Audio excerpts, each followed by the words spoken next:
me just unstrap my baby. Slipping, sorry. Wow, what a scumbag. Hello everybody, welcome to the MG Experience's new episode. Today we will be discussing the worst things that the Griffin family canine has ever done. The once beloved voice of reason the family has devolved in the last couple years. Now here are the worst things he's ever done. Say we were both drunk and we knew we wouldn't remember. I'd have to be really, no.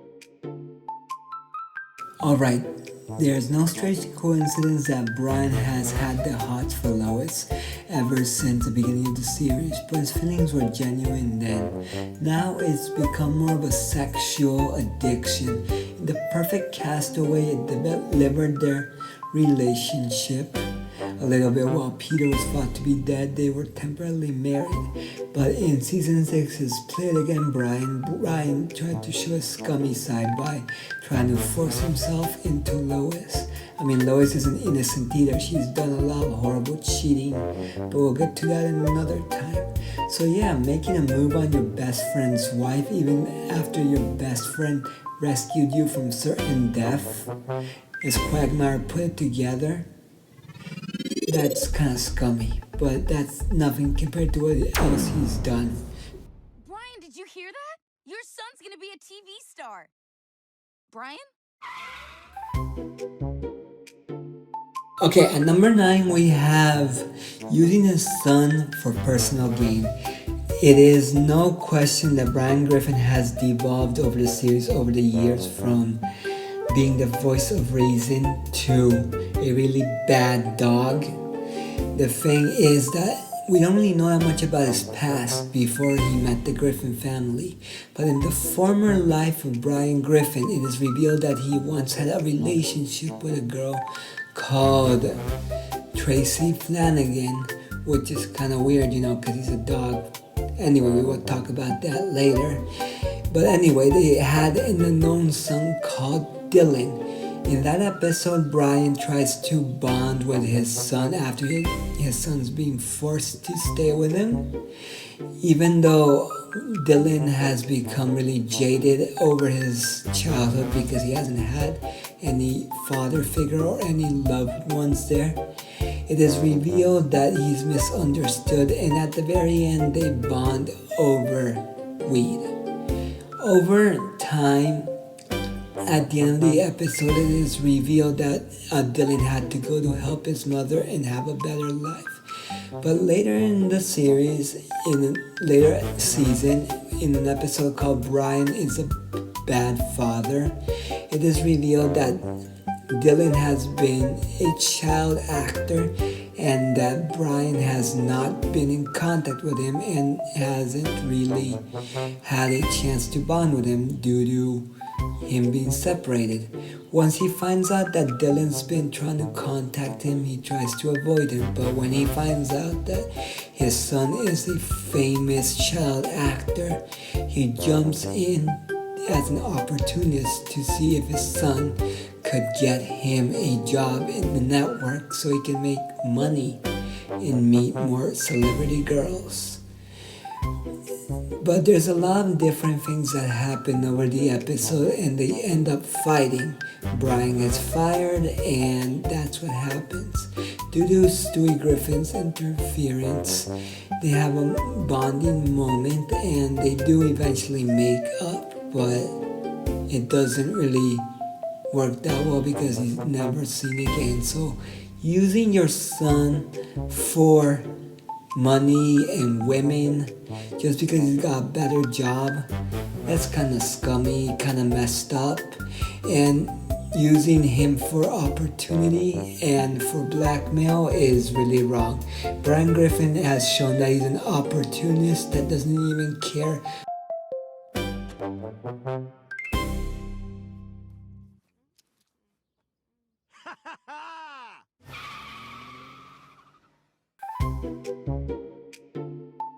Alright, at number 8, we got stealing Glenn Quagmire's first love.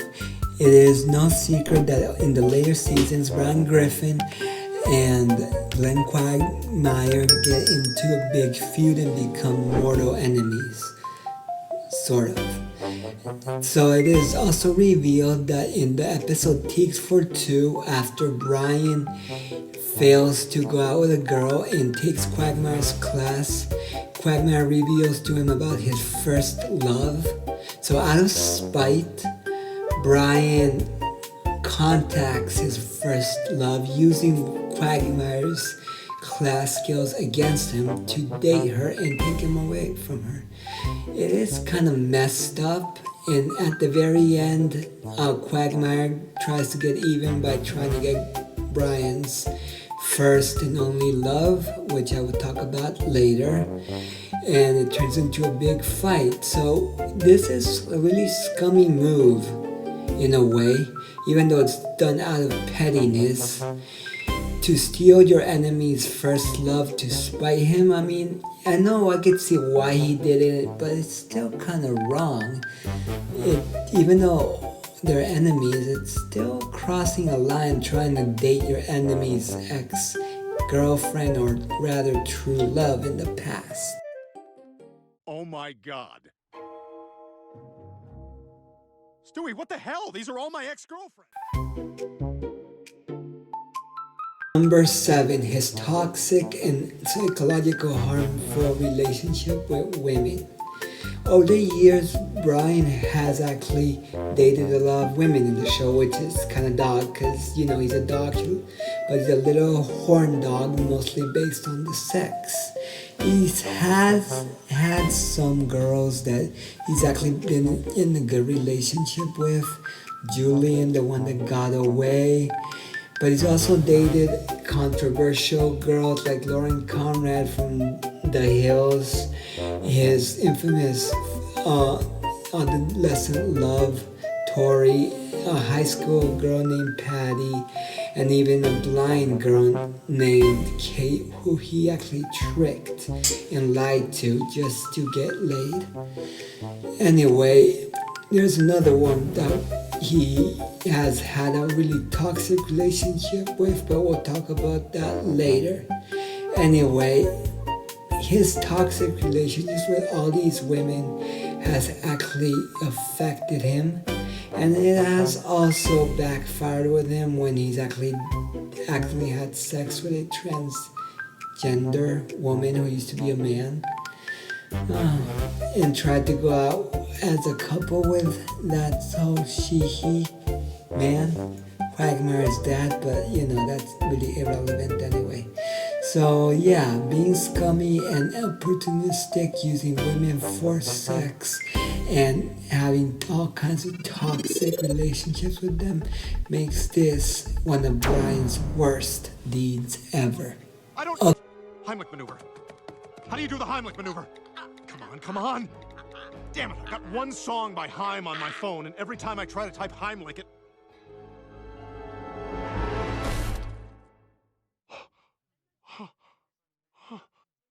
Oh my God, somebody call 911!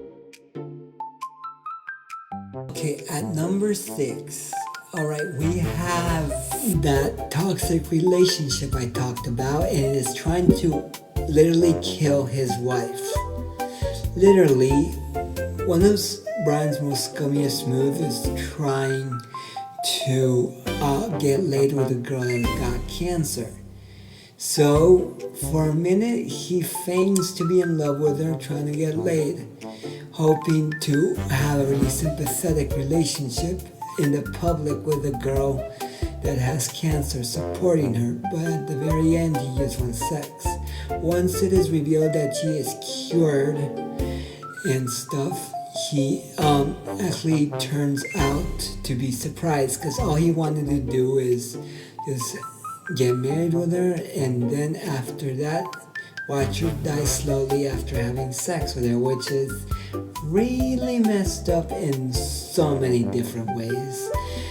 But at the very end, when it is known that he is allowing her to survive and she no longer has cancer, he gets fed up with her and gets tired, especially after she eats, gets out of shape, and lives in that little toxic relationship with him. Apparently he cannot do anything about trying to ditch her because the public sympathize with him, and they told him if they find out that what he's doing is a scam, he'd be a pariah for the rest of his life. So in a restaurant, he actually does not hesitate to let her die while she's choking while eating a chicken bone. He's not paying attention and just lets her die, which is kind of messed up. At the very end, she ends up coming back to life for some reason, and in the next episode she tries to do the same thing but try to have him put down, which makes the relationship even more toxic between two horrible people. At the very end they kill her off. I don't know why self-falling would, but so that's one of the worst things he's ever actually done. Actually having someone get killed after he gets bored of her like a doll, like a toy. Man, what a scummy dog. Well, that is what that makes him get this placement on the list.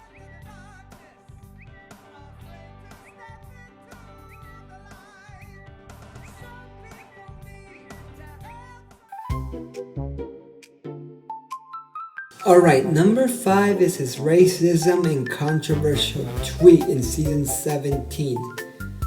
Or 16, I forget. Anyway, Brian is depicted as a racist dog, having something against African Americans, barking at a black music producer, and a lot of stuff against Bill Cosby. But his most controversial moment is making a really racist tweet while seeing the parodied Ride Along 3 in one of the episodes, having the whole town go against him. Even though he's got his own little explanation, he tweets a really racist tweet, which I will not talk about because first of all, YouTube will penalize me if I do, and second of all, I don't think the public would want to know. You guys will just have to see the episode to figure out what it is. But all those racist moves he's had, and that infamous post that got him banned from Twitter, Facebook, all his socials, and got him kicked out of his own family due to the impact that it was making. So that is one of the worst things a dog could do. Well, an anthropomorphic dog. But yeah, that is what makes this a really low placement on the list. This company's worth a fortune. What? You still want to invest in this? You can't be serious. Sorry, Stewie. Wall Street is a people-eat-dog world. Everyone knows that. Oh my God. Brian, you've turned into a monster. Alright, at number 4, we have a really messed up one, investing in dog slaughter. This is messed up because Brian is a dog. After Stewie teaches him to invest, Brian starts investing a lot of money, getting money, becoming rich, and lets power go to his head.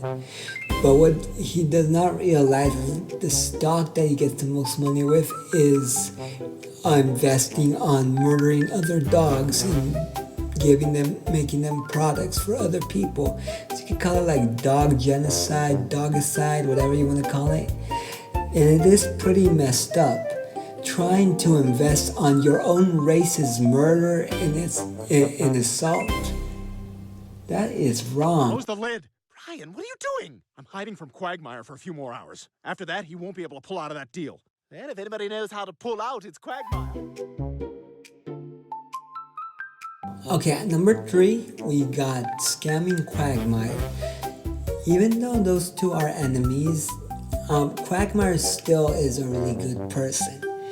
The thing is that once Brian had his teeth broken due to one of Peter's shenanigans, Quagmire felt bad and offers to pay his surgery. After getting new teeth, Brian becomes a real estate agent due to his luck. According on Family Guy logic, those kind of smiles make you a real estate agent.